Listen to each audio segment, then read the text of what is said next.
Just setting up for Facebook Live. We'll just make sure this is streaming, kind of like last time. If they catch us talking, I'd rather have that than miss the first few minutes. So I've got 1 o'clock on my computer. Oh, and 12:59 on the clock. So. oh, okay. And yeah, 1 o'clock on the computer there. So I'll just wait for it to pop up on my. I'm pretty sure it's live streaming. Nobody's texted me yet saying where are you or we can see you. So we'll see. Although my computer isn't. Okay. I guess we are, and we have 2 viewers, so I will we'll get it going here. Where's my volume? Setting up. Oh, yeah, there we go. Now I'm getting feedback. I guess we are, and we have 2 viewers, so I need to find my volume here. We'll get it going here. Hold on. Volume.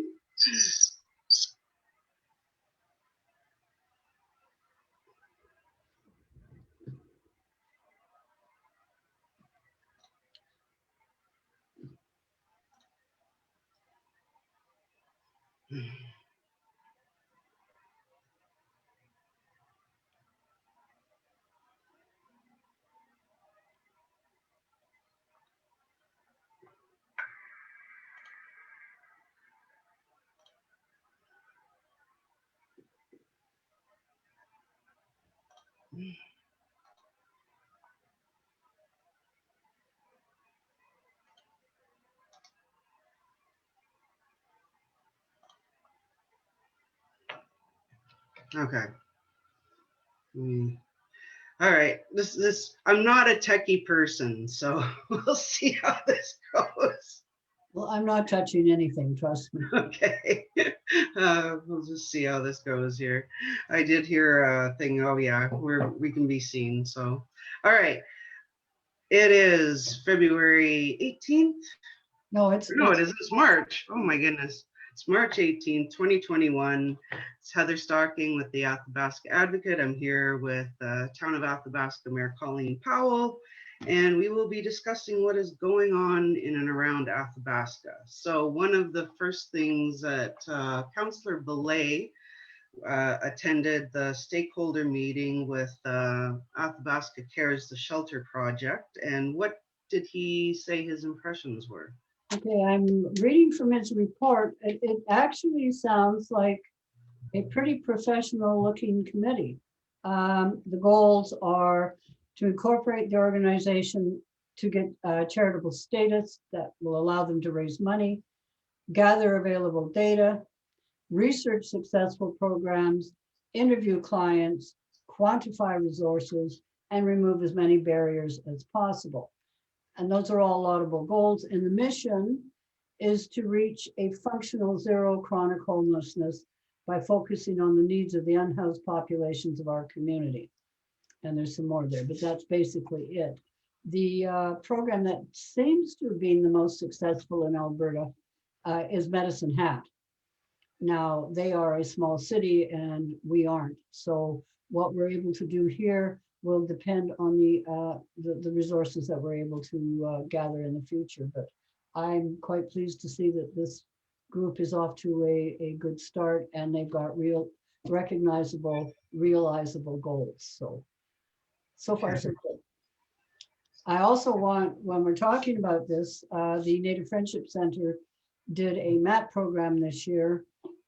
They had some grant money to do this and it took them some time to find a location, but they finally did. And the program, although small, was quite successful.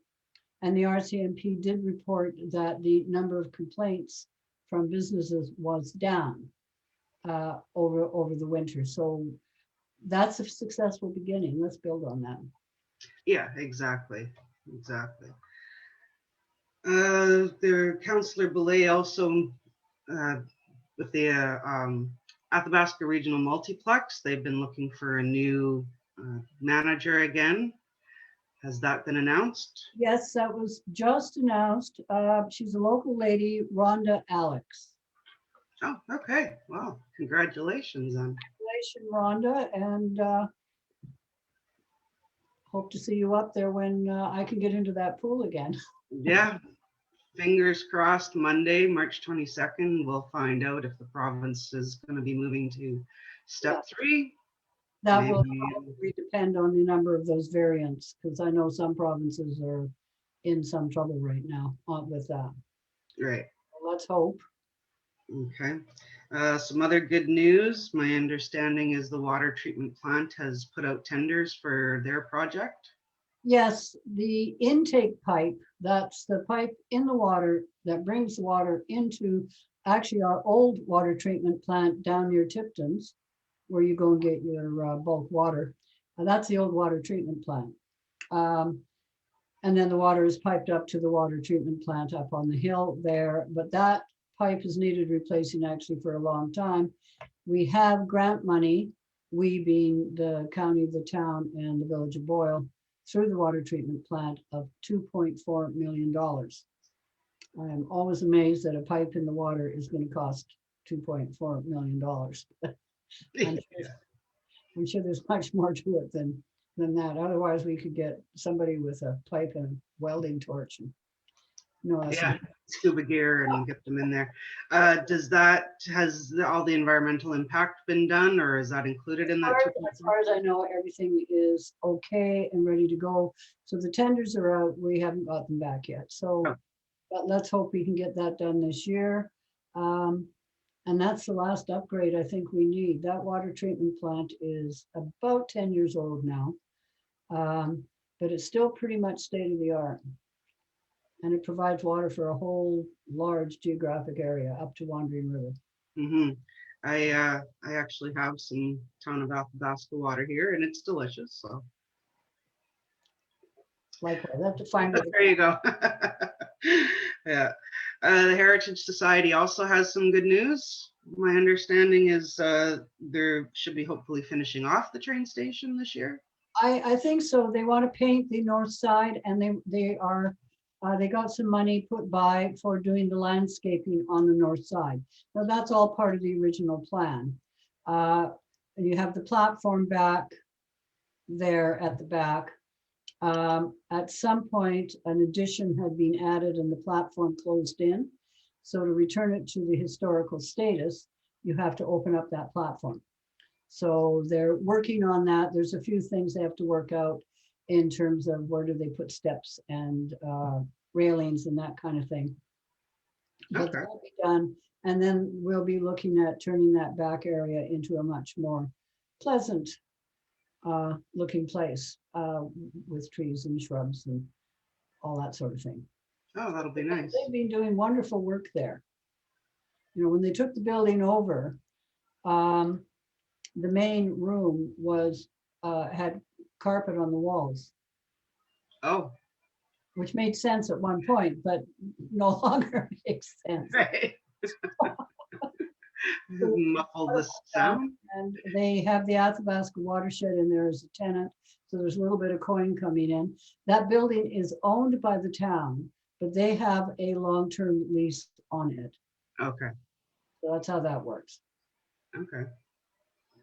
Is there a possibility to rent out more space in that building, or? I believe there is, yes. Yes. Okay. But you'd have to talk to Margaret Anderson or someone else from the Heritage Society. Okay. Yeah, there's other spaces to rent. At one time, the MP had an office in the far west room. Okay. That was a few years back. All right. Interesting. So yeah, and they use part of the area for community events and all that sort of thing. And upstairs, there's a couple of offices and a small kitchen. And the Masons have the west room. I said the MP was in the west room. It was in the east room. Oh, okay. One way or the other. Somebody used it. Okay. I'll probably end up in Saskatoon, but yeah, go ahead. Okay. There was some vandalism up at the Cornwall skating rink. Do you have any information on So that? we are assuming it's kids. It looks like they were bashing a wall in, but it's a fair bit of damage and it's going to take some time to replace and repair it. And our peace officers been doing drive-bys up there, but if anybody has any information or anything, please contact the RCMP, because this is vandalism and we need to put a stop to it. Yes, I'm saying young people, but I could be completely wrong. I don't know that, but true.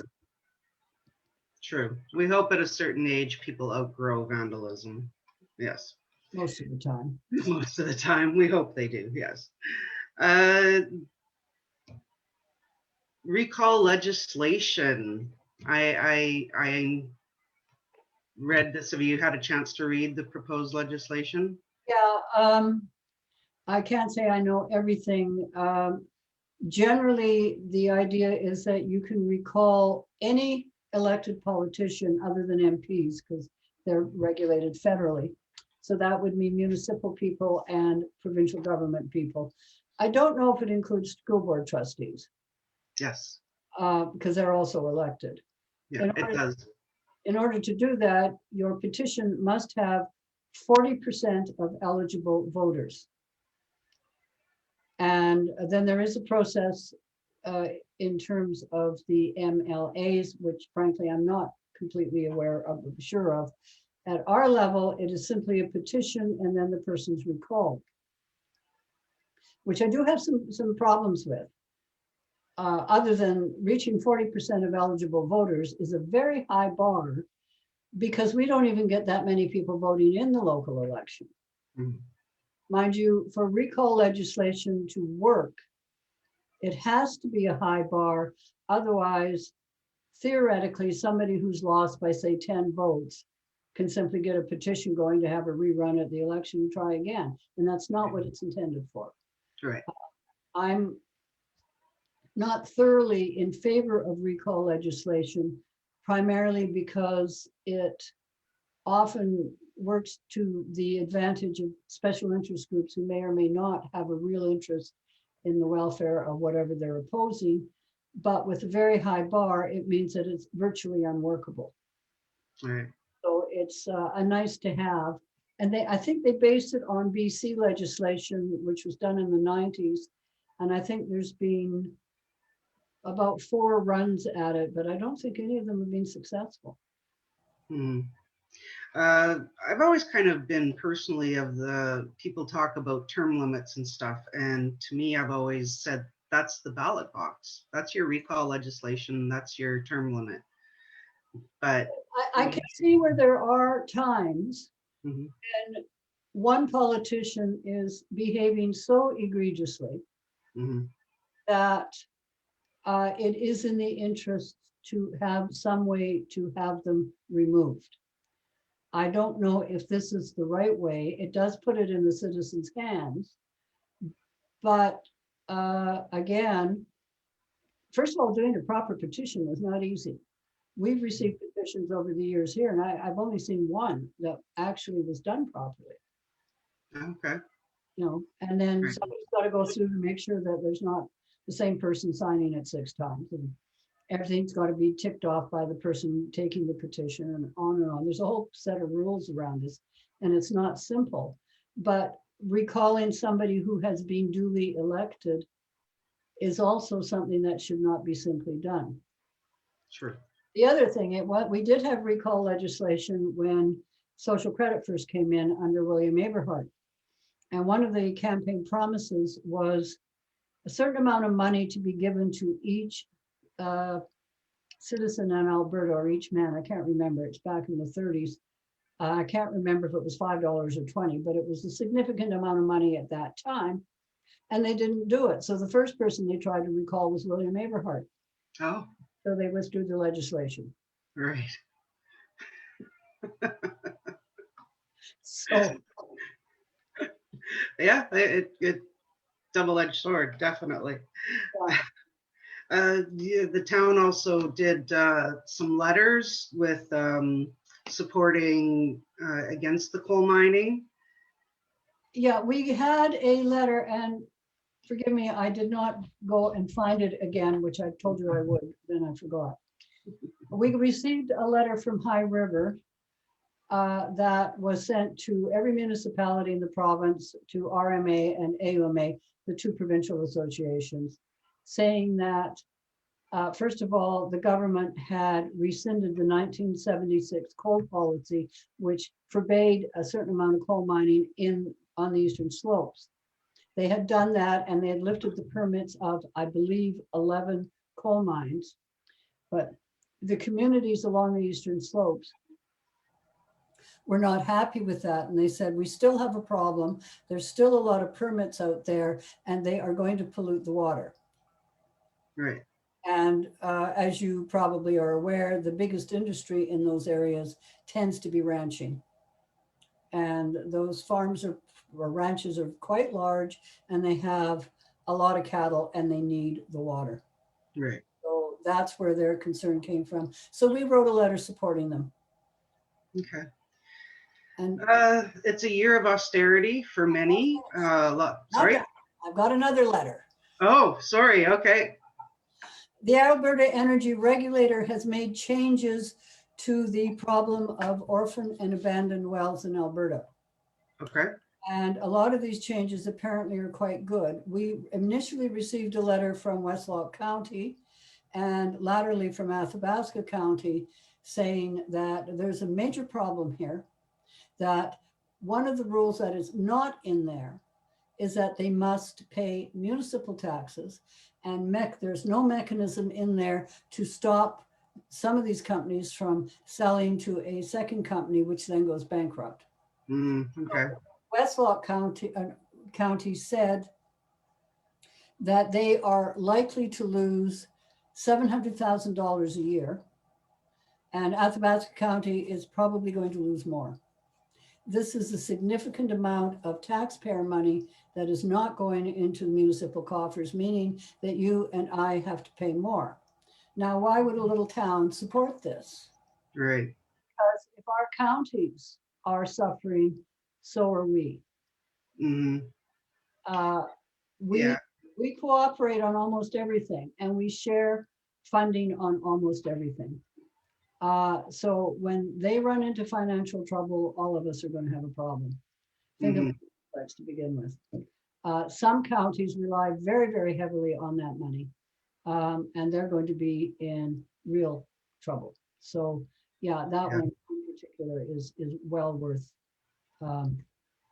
supporting their initiatives. Yeah, I don't want any letters from any oil and gas people. I understand oil and gas is important. It's treated my family well. I've had many family members work in the industry over the years as welders, but we have this provincial reliance on oil and gas, and we try and promote it. And right now, even our premier's in a fight with Netflix over a fantasy cartoon movie. But to allow oil and gas to let us down like this, well, these are wells that in the face. And there's a responsibility from the company at least to pay their fair share of municipal taxes. Yeah. So that is not all oil companies either. I mean, many of them are doing very good work, but it's legislation here that's the issue, not the company. True. Fair enough. Fair enough. The legislation allows them to do it, and so they may have another look at this. Hopefully, yeah.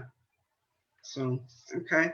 So in a year of austerity for many, a lot of municipalities have been upping taxes, digging into reserves, cutting services. Can you give us an idea of how the budgeting process went this year and how we arrived at a zero property tax increase?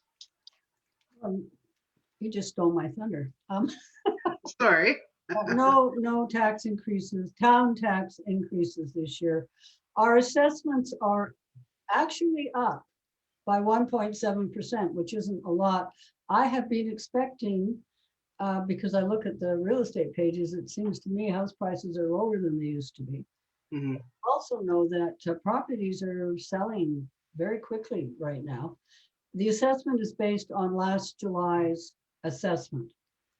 And that is not a real estate assessment. That is done by the assessment board following government regulations, provincial government regulations. So they look at a property similar to yours or properties similar to yours in an area like yours. And if that house sells for $100, then your house is probably worth $100. If A it's square for foot, right? 500, then your assessment goes up. So the assessment is based on the real estate activity in your area for houses similar to yours. Now, Okay, houses like mine, which are not similar, so they tend to go by the age, I think. right, right. 'Cause you're in a well-kept but old house, Yeah, it's about 100 years old, so. right? Hard to compare, hard to find a comparable with. Speaking I'm of the, oh, sorry. to the point, I think the town now owes me taxes. Um, Anyway, on your bill, and I'll go over this again, I try to do it every year, your tax bill includes town taxes at a mill rate of 8.51. So if you take your assessment, multiply it by 8.51, stick the decimal point in the right place, you will find out how much your taxes should be in case there's an error. Okay, If you have a $100,000 house, you would be paying $851, great. okay? Mhm. Education taxes, about a quarter of your town taxes, and they're down a smidge. You might see maybe $1 reduction, very, very small. And then Greater North, which is the requisition for seniors. Requisition simply means money we get, stick in an envelope and give it back to the people who need it. So the education taxes are set by the province. We get the money, we send it to Edmonton. Right. Greater North, we send the money to them. Greater North covers Pleasant Valley Lodge. But Oh, Pleasant Valley Lodge, seniors apartments, social housing, the lodges in Lac-La-Biche, Plamondon, and Boyle, as well as all the social housing and seniors apartments. okay. So all of the communities involved in that on the board will set the requisition. We haven't got the final number. We know it's going to be a little more this year, but that is the smallest amount on your tax bill. Okay. There is one amount that is in your property taxes that's not listed because we're not allowed to, which drives me nuts, is funding for the RCMP. This year it's $87,000 we have to take out of our property taxes and send to Edmonton, but they will not allow us to put it on as a requisition, which is exactly what it is. And that annoys me. That amount is going up to 174,000 in 2 years. So every year this is going up. And in the county, I know it's going up in 2 years to $600,000. Yeah. So it's annoying that we're not allowed to, so you can see actually where that money's going. Right. Yeah. People pay their property taxes and maybe don't. Yeah. When it's hidden like that, they don't realize. So that's a good thing to know. Anyway, but is that the budget's okay. Our ability to borrow money has gone up slightly. Again, that's set by the province. So we can borrow up to $12 million, which would be incredibly foolish. Yeah. And right now we owe around 6 million. So if we have to do a major project, and 2 of those loans will be coming off in the next few years. So we'll be in somewhat better shape then. For example, we need to do new water sewer pipes on the East Hill and Muskeg Creek. Those are both very expensive. The next council could debenture, i.e. make a loan for part of that, not all of it, but part of it. okay? So we didn't do any big projects this year or last year, trying to dig ourselves out of the hole we were in, and I think we're nearly there. Okay. But I wouldn't assume that a tax rate will stay neutral forever. I highly doubt that. Yeah. Because inflation's at 2.3%. Mm-hmm. Anyway, that's the money stuff. Was there a concern though of not increasing it now, that next year or in a couple of years you'll have to have a big jump? I made that concern, but I did vote for a no tax increase, but that does concern me, yes. Okay. Sorry, I missed that. I said, not everybody. Right. In the capital budget, there's 1.312 million that's mostly covered by the federal tax, gas tax, and the MSI, Municipal Stimulus Initiative. Yeah, Is that it? Okay. And then almost 300,000 from reserves. So what are some of the highlights for you that this money is going to be used for? Do you? there's nothing huge here. The fire department's getting a new boiler because the last one died. Okay. We're doing 455,000 on road rehabilitation, some storm drain replacements, pavement rehabilitation, and we give them $100,000 every year that they can use to upgrade their fleet, and if they don't use it, they can save it. So, Okay. so we don't get this constant. We need a new truck. Right. And I'm saying it's got 4 wheels and a steering wheel. What's wrong? But this way they can make that judgment themselves. They don't need council to bit and piece them on everything. Okay. The big one with water is the Jubilee Booster Station looping. We have to ensure that the water pressure on the South Hill, old EPC hill, is solid and carefully done. So we have to re-loop. When that was done, the high school was still up there, and there's 600 people or more, 700 in that building. Mm-hmm. You take them not using water away, you have to redesign the water that's being used by the residences. So Right. that is being done. We have some grant money for that. We're continuing to replace fire hydrants as we go along, so they're updated. And sewer, there's some manhole rehabilitations and aerator header replacements. I'm sure you're excited by all this. And sanitary main relining, 200,000. You can put plastic lines in the sewers now rather than having to replace the whole bit. Right. So that's all useful. And yeah, that's it. Again, these are all needs to do, ordinary maintenance stuff, nothing fancy. But next year, I think they will be in a position to do a major program. And I think we're going back to the days when we saved money one year and spent it the next, because Right. our grants are going to be going down. They were up this year, but they're going to be going down by 25%. Mm-hmm. And that means we have to face hard facts. Do we cut services? Do we raise taxes? Do we do a little from A and a little from B? And these Right. are decisions that are going to have to be made in the next few years, unless the economy recovers quickly. And right now, I'd rather not bet on that. I'd rather bet on it's going to not change very much. And if it does get better, well, good, wonderful. Then we can start thinking more forward thoughts. Right. This is an important discussion, though, for people that watch, to realize that a town isn't just cleaning streets and clearing sidewalks and stuff. There's the foundation of the infrastructure, whether it's buildings, roads, whatever, that has to be taken care of. And that's where their money goes as well. So even though they complain about potholes or, the sidewalk wasn't swept in a timely manner, there are other things that an entity has to do. One of them was the Muskeg Creek Bridge. Yes, we've got money for one bridge this year. We're putting in 75,000, although we do have an estimate of lower than that, but let's have a little extra just in case. The initial estimate we got for that was $300,000, which I sort of had Victorian vapors over that one. But then we found out that the Muskeg Community Group is wonderful. And they've been working with the Bragg Creek Group, who have an extensive series of trails with a number of bridges. And they said, you don't need to be to the same code as a road because you're not putting vehicles on there.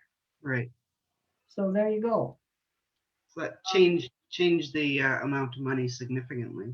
Absolutely. Mm-hmm. So I'm pleased that group's going ahead. They're doing lots of wonderful things.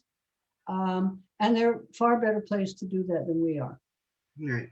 I can't walk on those trails more than a little bit in and out nowadays. So I have to have people tell me, and I regret that because it's a wonderful place to be.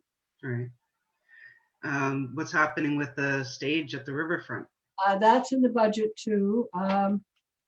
we haven't gone to tender on that yet, but we've got some estimates and whatnot. And we've got some money in is that stage or, no, that's in operating.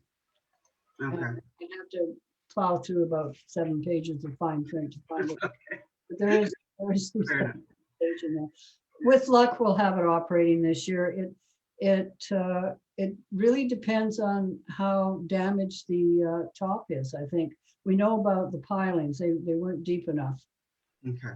Hearing about screw pilings and all this technical stuff that frankly I have to rely on experts to talk about.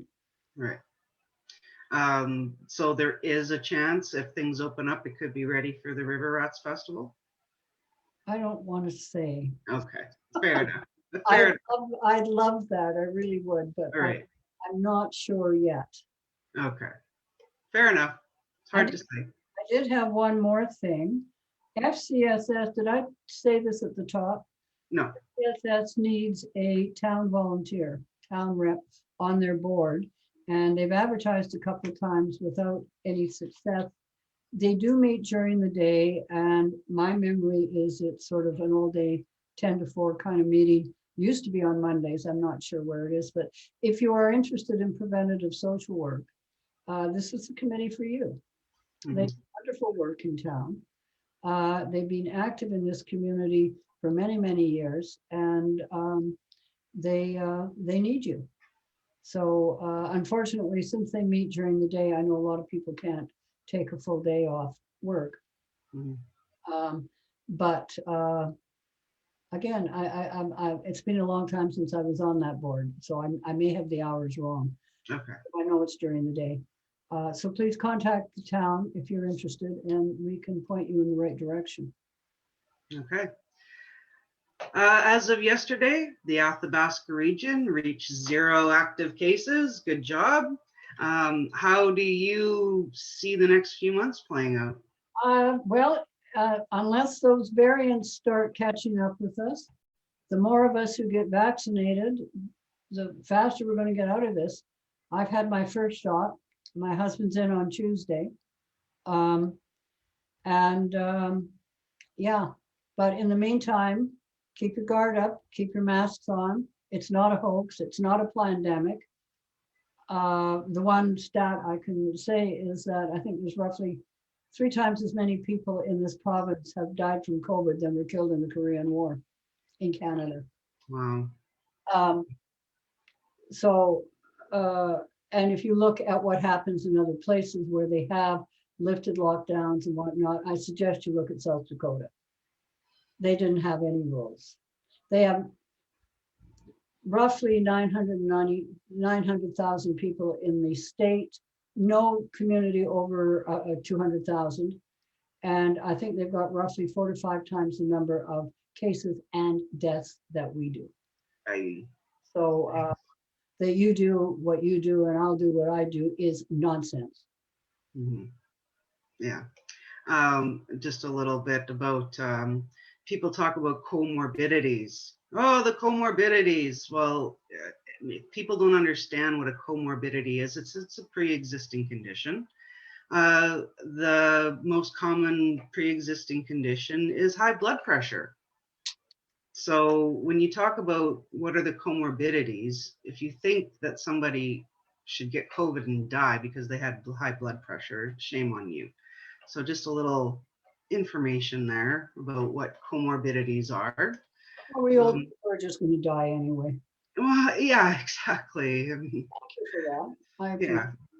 No, exactly. But going back, absolutely no sympathy for that point of view at all.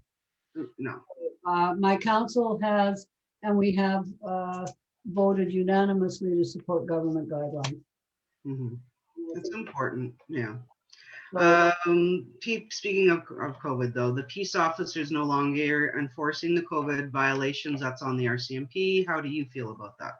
I think that's appropriate. First of all, we have one peace officer who is chasing dogs, cats, and cars, looking at unsightly properties.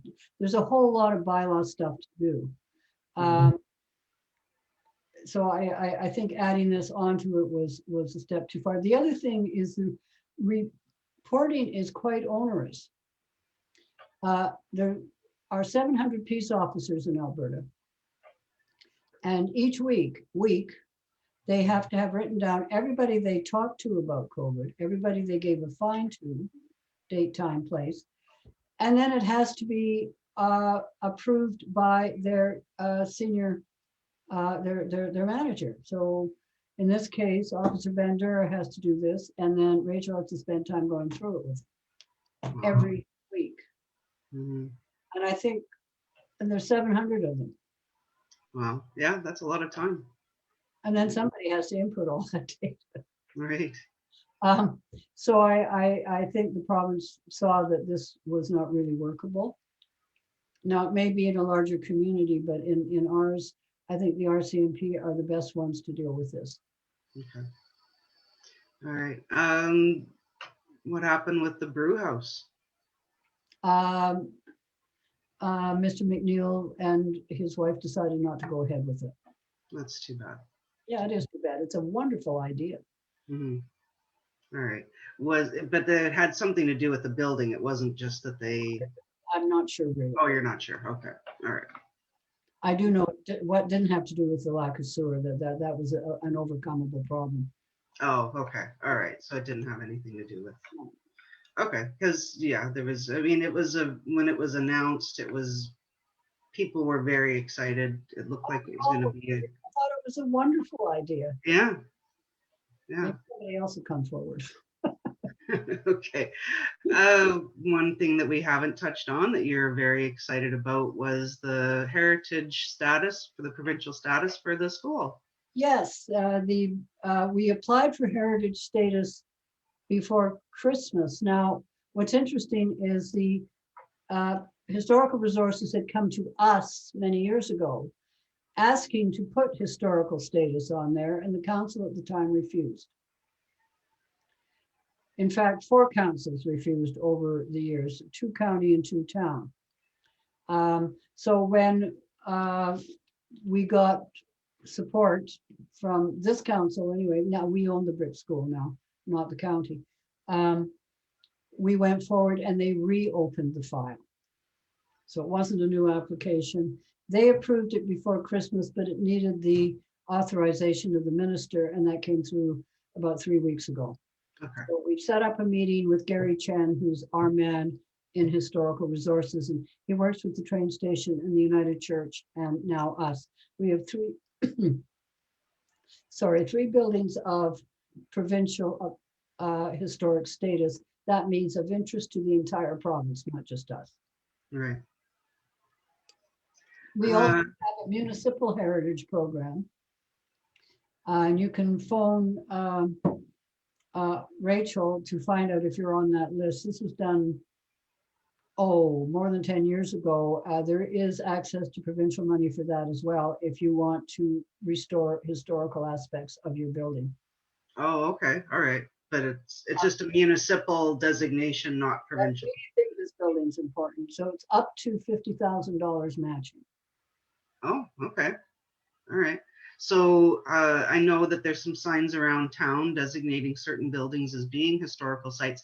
Have those ones already been municipally accepted, or they're just a sign saying this is where? I believe they have been. The signs were put up, I think, prior to the examination of historic buildings, but there is a list in the town office. That program kind of got dropped. I'd like to see it resurrected as a more active group, but there are buildings there that do have a number of houses you may not even think are of historic interest. Okay, interesting. Yeah.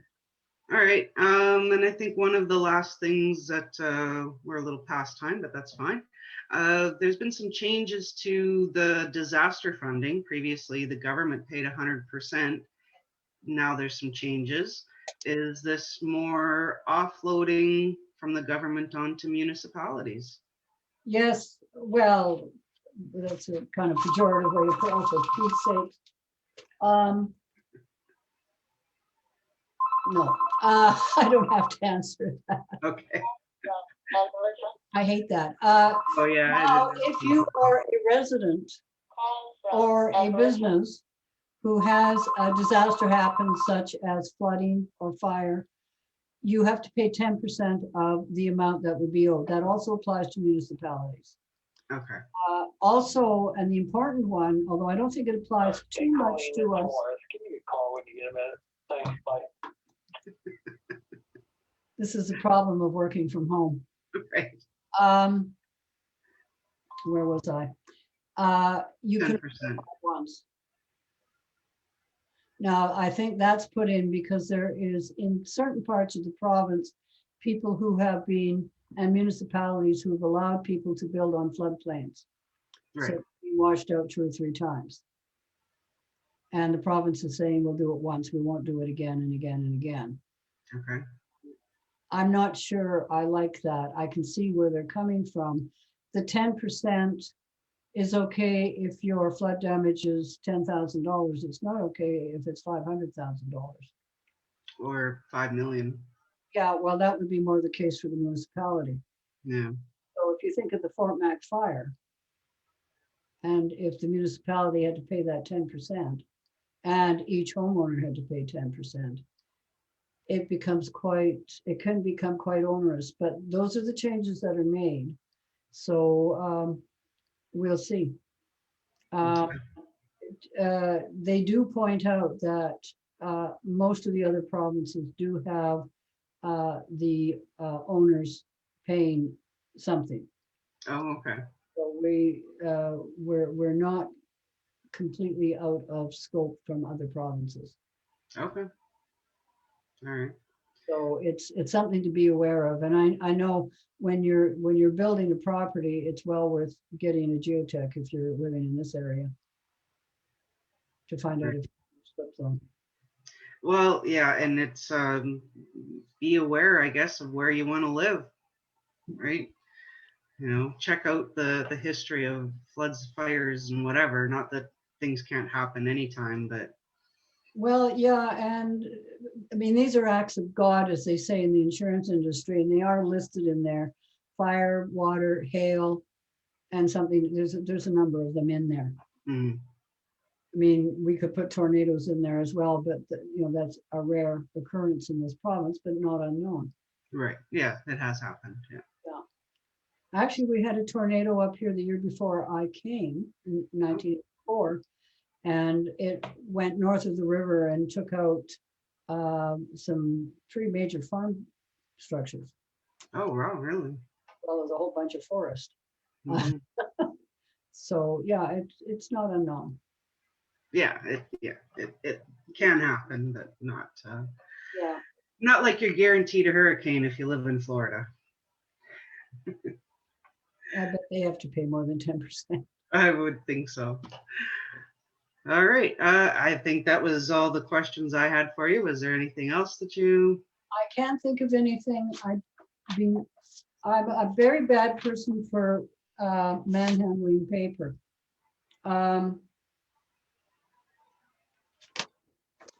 No, the only thing I had on here was the energy manager, but I think we talked about him earlier, didn't we? And a month ago we did, yes. We got him, and no, I've got everything I've got on here. Yes, and again, FCSS, we need a volunteer. Yes. They're a good group. All right. We do have several people watching. We did not get any comments, so I guess we can say goodbye, and we'll see you in about a month. And I have an email if you have comments for me. Okay.